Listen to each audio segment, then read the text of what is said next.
was appointed as the youngest vice president of the ADHD Society of the Philippines and later went on to become the youngest president in 2022. Fiel is currently pursuing advanced certified ADHD life coaching and ICF professional coaching certification. So, allow me to introduce my very good friend and Neurodevcoach Fiel John Meria. Hello, everybody. Yeah, so good morning, and thank you for coming to our event this morning. Okay, so my name is Coach John. So I'm an ADHD life coach. And do I have permission now to share screen? No? To share my presentation on the screen? Go ahead. Okay, sige. I'll do it now. Give me a moment. So, all right, share screen.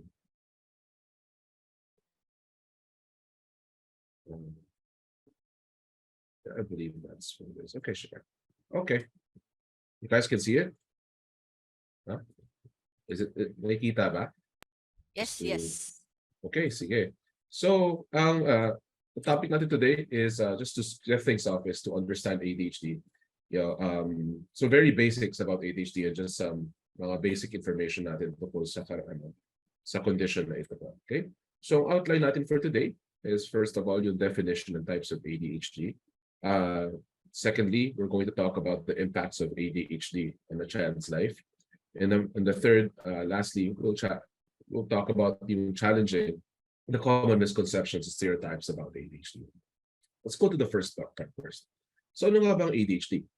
ADHD stands for Attention Deficit Hyperactivity Disorder, and it's a neurodevelopmental disorder. Pag sinabi natin neurodevelopmental, neuro refers to the brain, and developmental refers to yung developmental process ng isang tao, isang individual. No? So pag sinabi natin neurodevelopmental disorder, ito ay isang disorder na nakaka-impair na ang source ay nasa brain, no, sa brain wiring niya, at nakaka-impair doon sa development ng isang tao. Okay? Yun. So, ang ADHD is defined by the symptoms, three bodies of symptoms. Yung inattention, okay? Yung hindi pagbigay ng attention sa mga bagay-bagay, disorganized, And then you have hyperactivity, okay? So this can be referring to either external or motor hyperactivity, tumatakbo-takbo, or internal, which is inside here sa utak, no? Right? Yung nag-iisip na lang laging on overdrive, right? And impulsivity, yung to act without thinking. Okay? Tapos, it is diagnosed using the following criteria as specified in the DSM-5. Okay?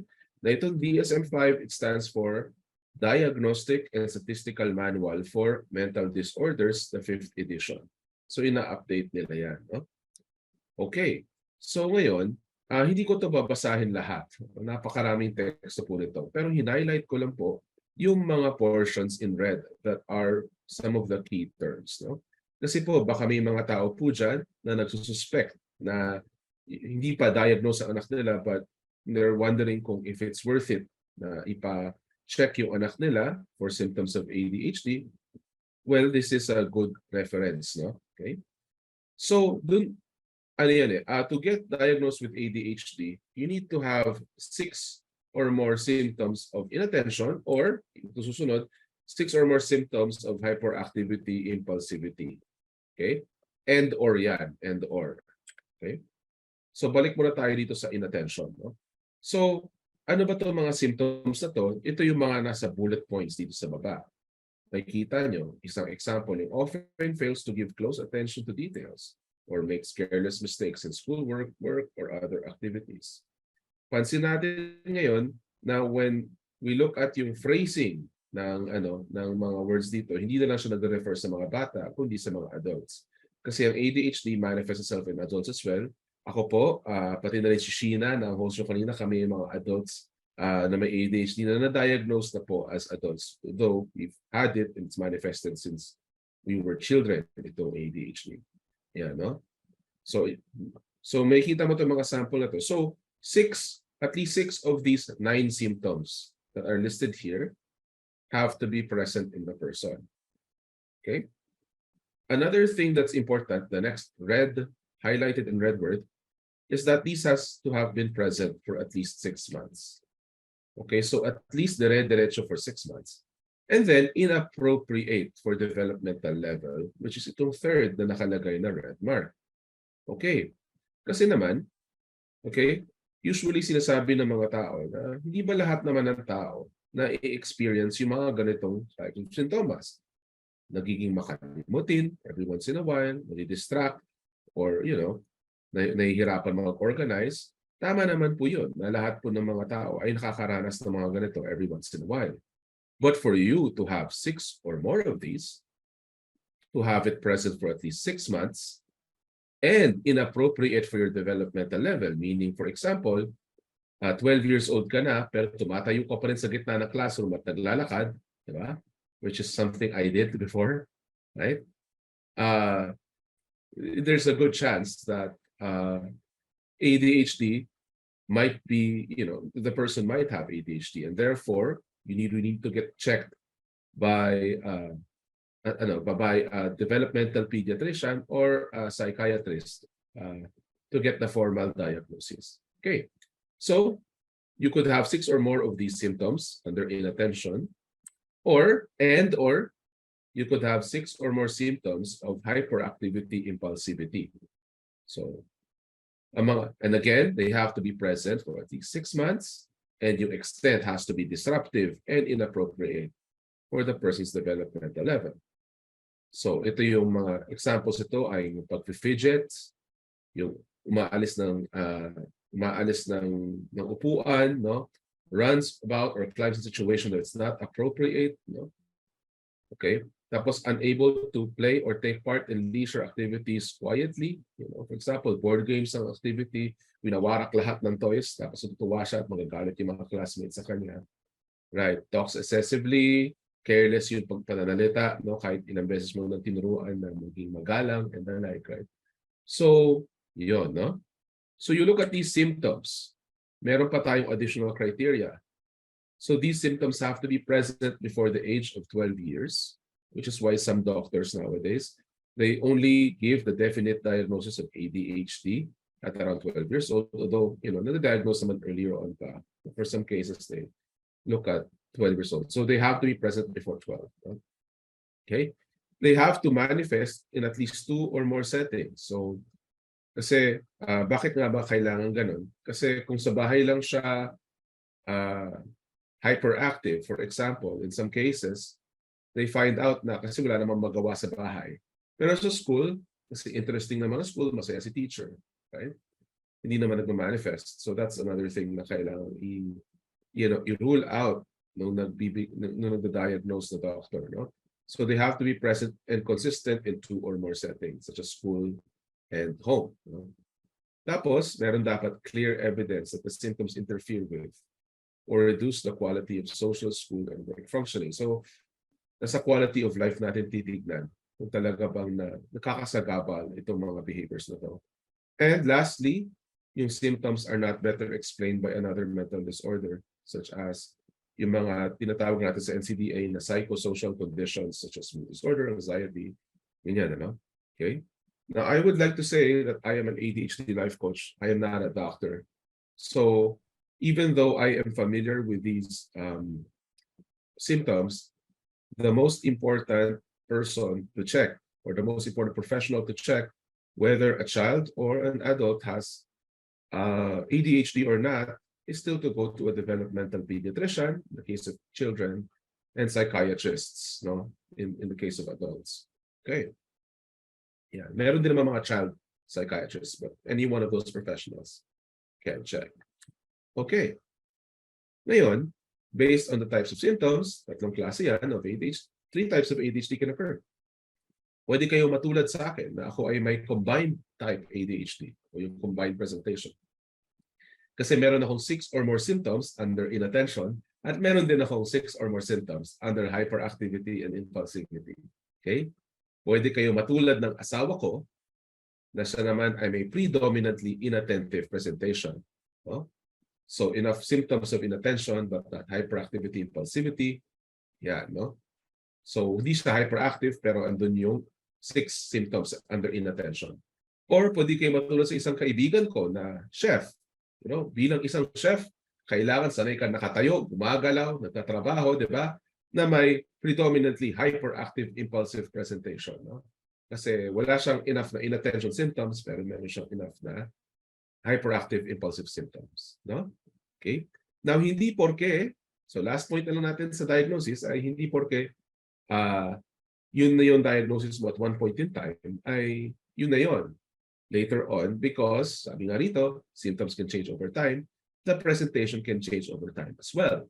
No, in fact, most kids who are hyperactive when they're kids, they grow up, medyo mukha na silang chill at kalmado, pero the ADHD is still there, it's still internal. Natutunan lang nilang hindi i-manifest sa pagtatakbo o pagtatayo sa upuan. No? So, baka as an adult, hindi na siya ma-diagnose with yung hyperactivity. Okay. So ano nga ba? So going to our second portion ng presentation natin ngayon is, so ano nga ba ang impact of ADHD on a child's life? Okay, so pag-usapan natin ng mga bata, no? So ADHD impairs development, especially in the area of executive functioning. Okay? Ang executive functioning ay yung ability natin i-control ang sarili nating behavior at ang emotions natin, no? Kasi kung isipin mo sa lahat ng bagay na to, kailangan lang naman natin ng self-control or emotional self-regulation, di ba? Itong executive functioning ay ang nagmamanage niyan ay ang ating prefrontal cortex, yung portion ng ating utak na nasa ilalim ng noo natin, no? Right here. Okay? So according to Dr. Russell Barkley, and he's one of the most published, if not the most published, ADHD doctor in the world, the approximate delay in executive functioning for people with ADHD is about 30%. So sabihin natin, meron tayong 6-year-old na bata. Maaaring matalino siya, he or she may have the IQ of a 6-year-old, but this person will have the executive functioning of a 4-year-old.